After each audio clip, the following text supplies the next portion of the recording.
On the spiritual journey, you may understand that there is a constant pull and push that is happening simultaneously when it comes to you stepping into your evolution, right? Walking upon and walking on this journey.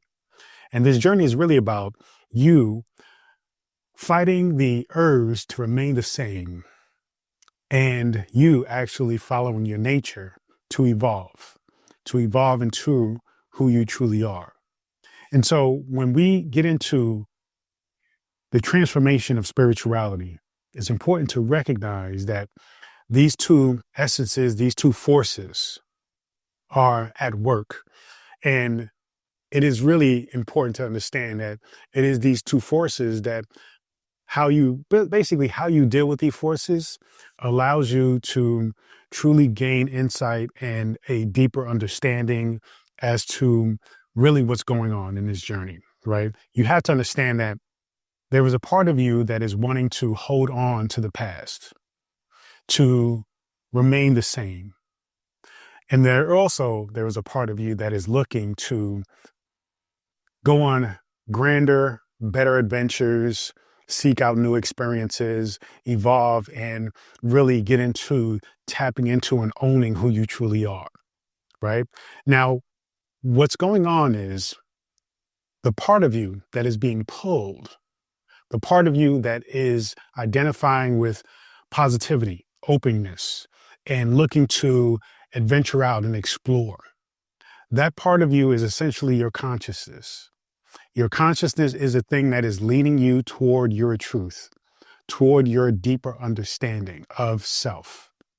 And that ultimately is the pull, right, of spirituality. And the pull toward spirituality is very important because it allows you to evolve past certain kinds of structures or restraints or, being capsulated or captured, right, or put in a box of, say, things like religion, things like cultural norms and stereotypes, right? It allows you to break free of those restraints and those labels. And thus, understanding you are more than that, right? You are not your religion. You are not your race. You are not your body. You are not your emotions. You are not your thoughts. Those are just experiences. Those are just byproducts of this physical realm, but they are not you, right? You are consciousness. You are the thing that is leading you, right? Leading all aspects of you, even those byproducts of the physical ego and the physical existence, the human experience. The consciousness is leading you toward a deeper understanding as to what those things are, that you are not those things, but they are in fact tools to help you come into the understanding as to who you are. So when you recognize the pull of spirituality, the pull that is wanting you to step forward into positivity, step forward into fulfillment, step forward into understanding the oneness that is all things, because consciousness is ultimately the unifier, right? It allows you to truly see the fundamental truth that everything is all one, right? That you are one with me, I am one with you, right? You are one with your environment. You are one with the creator. You are one with God. You are one with the universe. So when you follow consciousness, it expands your perspective because consciousness is forever expanding. So it allows you to break free of restraints, to break free of social norms, right?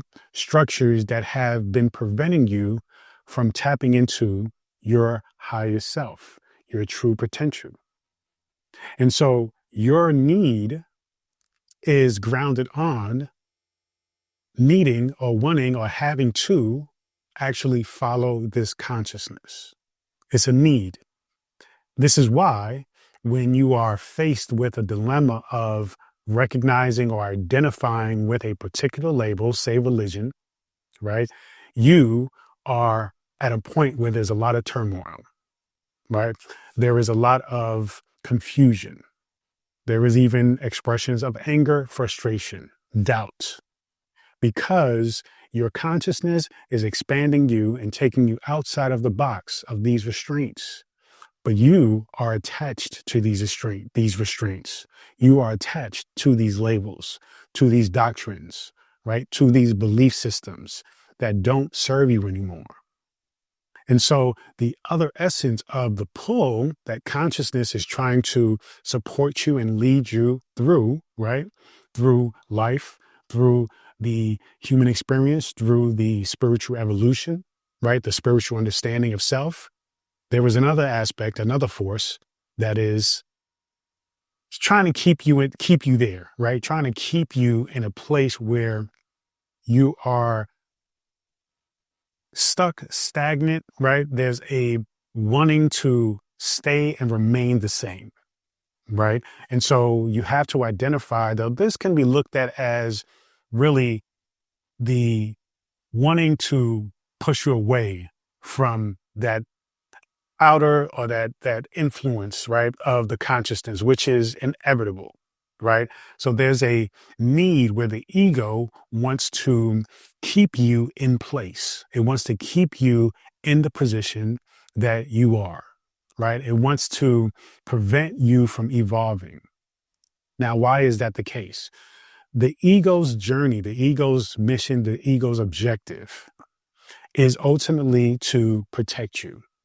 Now, the irony of it is, because its nature is to protect you, it is not wanting you to adventure out. It doesn't want you to explore new things, because new to it means the potential for danger, the potential for hurt, the potential for being disappointed, right? Things not living up to an expectation. And so you have to understand that the ego is trying to keep you in place. It's trying to keep you stagnant. It's trying to keep you comfortable. This is why you may hear a lot about, in order for you to advance, to ascend to another level in this life, you have to be willing to face and deal with your comfort zones. You have to step out of those comfort zones in order for you to tap into other aspects of yourself to truly, reach that point of really understanding your true potential. Because as long as you stay comfortable, then you are not expanding, you see? So the ego wants you to stay comfortable. It wants you to stay in a space where everything is familiar, everything is the same. Even if that means you are truly uncomfortable, it is still something that you are familiar with, right? So if you are uncomfortable because of finances, you are struggling with finances, well, the ego is still going to, because it is familiar with that and you've been in that position for a long time, it is going to still identify with a sense of comfort in that, even though ultimately you are very uncomfortable. But it would rather be there than actually you expanding out, you actually exploring and practicing and thinking about new ways to approach how to create and attract money into your life. Same thing with relationships. You may be in a relationship that doesn't bring you satisfaction, intimacy, deep connection, right? It may be a very toxic relationship, but you are somebody who may still identify with being able to say you are in a relationship. And even that alone may have meaning to you, may have power for you. Even though the relationship is toxic and it is not helping, nourishing you and supporting you. And so you will still be comfortable in that familiar situation, though it doesn't allow you to reach your highest potential. You see, that is the ego being comfortable. So you can go down the list of various areas of life, whether it be health, whether it be fitness, whether it be food, where you are just simply comfortable being uncomfortable. And in order for you to really tap into, right, your true potential, really be your true self, you have to lead, right? You have to be led by consciousness. And then that consciousness will pull you toward the things necessary, expose you to the things necessary for you to actually expand and grow in those areas. And in order for you to move, you cannot be still. You cannot be stuck in the same spot. So recognize that these two forces are constantly working against one another. And until you master and know how to put your ego in a place where it is manageable, right? You've mastered it, you understand it, but you know that if you allow your ego to continue to control your life, you're going to continue to be stuck. You see, the ego is the great separator. Just like consciousness can represent spirituality, right? Growth, expansion. The ego can also represent things like religion, because religion is fixed. Religion doesn't expand, it doesn't grow. You follow these rules, these are the doctrines, and that's that, right? And because the ego is just set in its way and it isn't open to expansion, right? It isn't open to change, then it creates the essence of separation. In other words, if the things that we are experiencing do not fall in line with these set doctrines, these rules, this paradigm, this belief system, then it isn't good. And then we should cut it off. We shouldn't acknowledge it. We should judge it, right? We should say that those people who do that thing are bad people, or they're going to hell, or they're not people who we want to associate or connect with, support, or even help, or even receive help from. It goes very deep in that way. And so you have to understand that the ego, right, is going to separate you from everything else that will be in association with your evolution, right? So being open-minded isn't a trait that comes with the ego.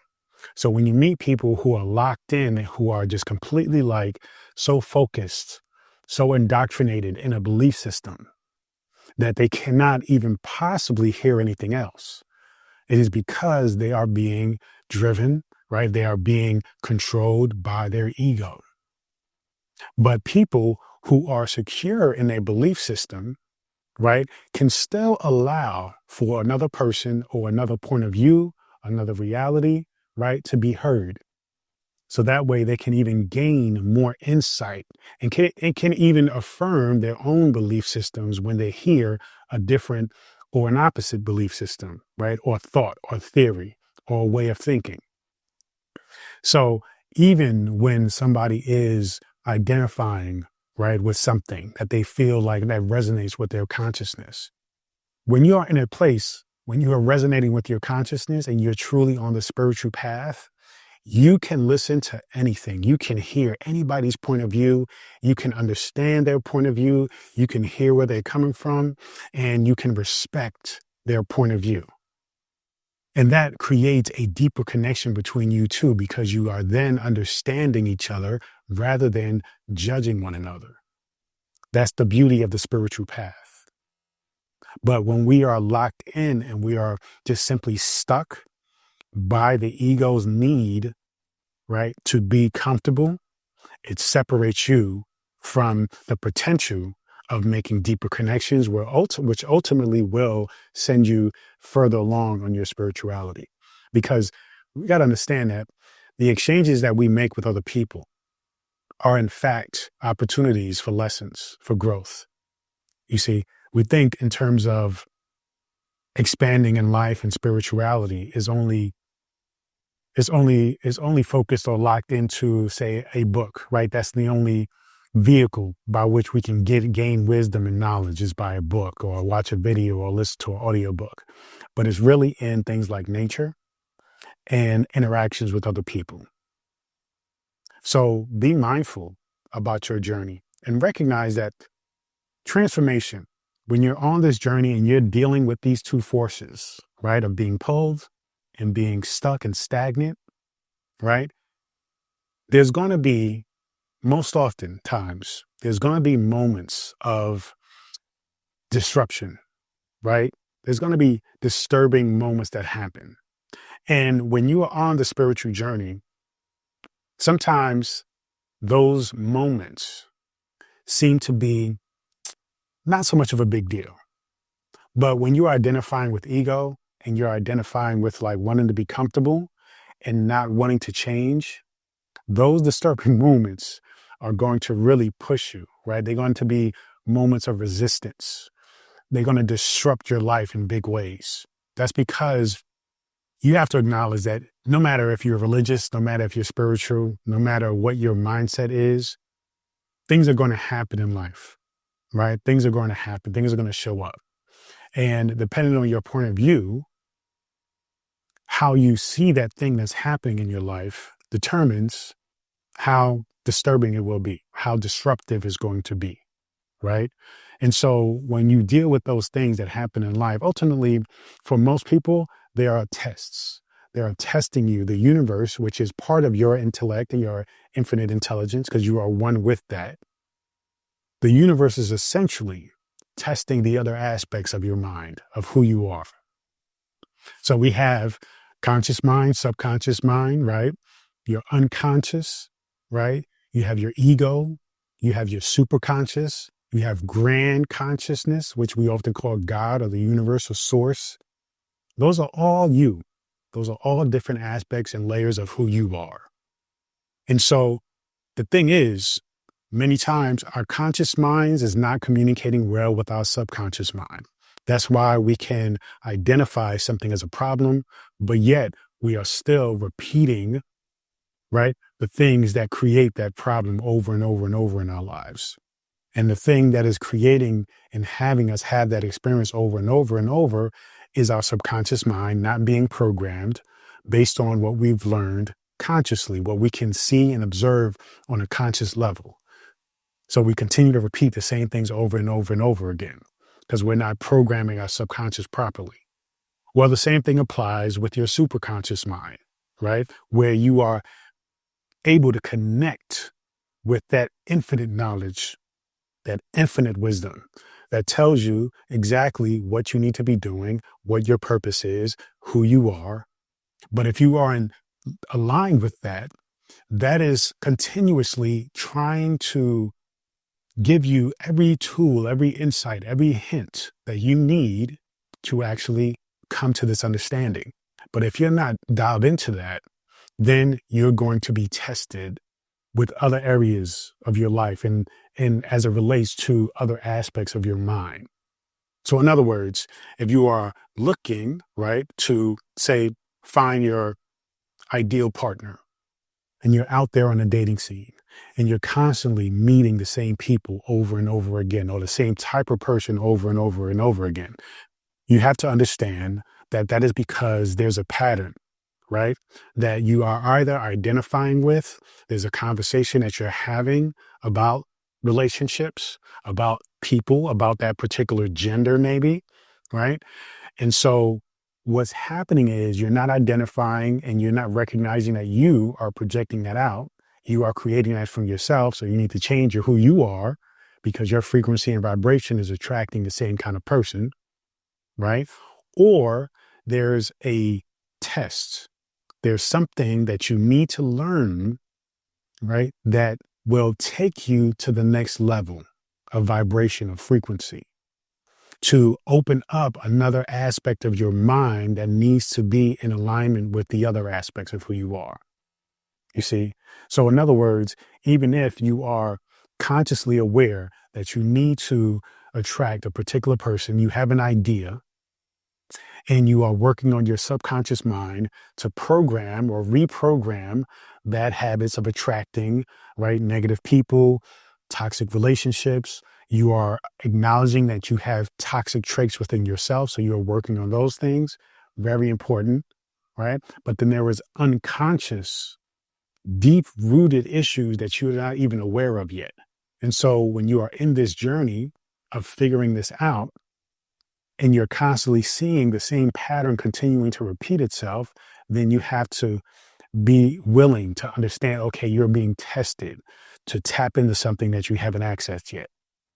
Okay. And so as you keep moving forward, then the test will become something that you're just basically facing, you're doing, right? You're putting in the work. And eventually you'll pass that test. But the trick is you have to stay focused. You can't just give up. And that's what most people do because they don't understand the power of their minds, the power of decision, the power of commitment. And so you have to understand that these two forces that are constantly at play show up in different ways in your life, but they mainly show up in ways of recognizing that something has to give and it's not giving yet, right? You're putting in the effort, you're putting in the work. Well, you have to ask yourself, are you putting in the effort in the different areas of who you are? Most times when we put in the work, we're doing it consciously on a conscious level. We're not focusing on the subconscious level. Okay. And then even when we go in the subconscious level, we have to go deeper into the unconscious level, the parts of us that we can't really access, right away, especially if you're somebody who is not connected with yourself, your body, your memories, right? So you have to understand that, okay, you have to put in more work. That's all it is. But over the course of time, over the course of really going into, different techniques, different strategies, different theories, different understandings of spirituality, you'll learn to tap into those things, right? Like shadow work is becoming a very popular thing. And shadow work will help you to actually get into that unconscious aspect of who you are that a lot of people have issues getting into. And so with that, you can then find out what's going on, what's preventing you, right? And so that is part of the test. That is part of the resistance. But once you make that breakthrough, then you gain insight and an awakening, right? A level of awakening that allows you to just hit another vibration. So your job is to understand that throughout this journey of spirituality, especially if you're somebody who is religious or once was religious, and how spirituality is becoming something that you are resonating with and intrigued by, right? And you can see that there is a difference in those things, even though they can overlap, that this turmoil that you may experience, this confusion that you may experience, is a result of these two forces, right? The pull of the consciousness and the stagnation and the stasis of the ego. And recognize that in life, you always want to be in motion. Everything in life, everything in this universe is constantly moving. Nothing stays the same. Change is the only thing, right, that is the same. Everything changes. So you cannot allow yourself to be stagnant in a certain belief system, in a certain way of life, and a certain way of thinking, because that means essentially you are dying, you're dead, right? It may not be a physical death. It may just be a spiritual death. It may just be a mental death, an emotional death. So you have to continue to look for opportunities to change, to evolve, to grow, to expand. That is the law of nature. That is the law of this universe. And so you must understand that this aspect of what you're going through is part of that, right? The ego will want to remain the same because that is the essence of why we created it, right? In this earth, in this realm, you have to understand life is a game. We've come here to really go through the process, the journey of coming into self-realization once again. You see, but in order to play that game, we need a tool, just like any game, right? Basketball, you need a ball. Baseball, you need a ball. To play chess, you need the chess boards and you need the pieces. And so with life, you need the ego. So when you recognize the ego is the instrument by which you play this game, and the better you handle this instrument, the better you are at the game. So understand the ego was made for us to go through this spiritual journey and this spiritual awakening. So allow yourself to recognize, okay, this is what's going on. As you question, as you are intrigued, as you wonder about your spiritual journey and the awakening of who you are just simply going through and understanding that this is a natural part of the path. So don't feel like you're lost. Don't feel like something's wrong with you, right? This is natural. This is part of it. Just continue. Just continue to keep moving forward. Okay. And all the emotions and all the feelings that you have, the thoughts of doubt and questioning who you are and if you're worthy, if you're the right person, recognize that that's just the ego trying to sabotage you. That's part of the game. But you must remain focused. Remain focused on the feelings you want to have throughout this life. Remain focused on the lifestyle that you want to have. Remain focused on the quote unquote person you wish to be. The reason why I say quote unquote, because that person you wish to be is actually who you truly are. You see? So if you just continue to stay focused on that, no matter what the distractions that may come, no matter what, false and doubtful and negative and limiting belief system that may come up, just continue to stay focused, continue to keep moving, and you most certainly will achieve that self-realization. Thank you so much. Feel free, go to drabundant.com, subscribe to my newsletter, get access to this free ebook and so much more. Continue to join me on this journey. Peace and abundance always.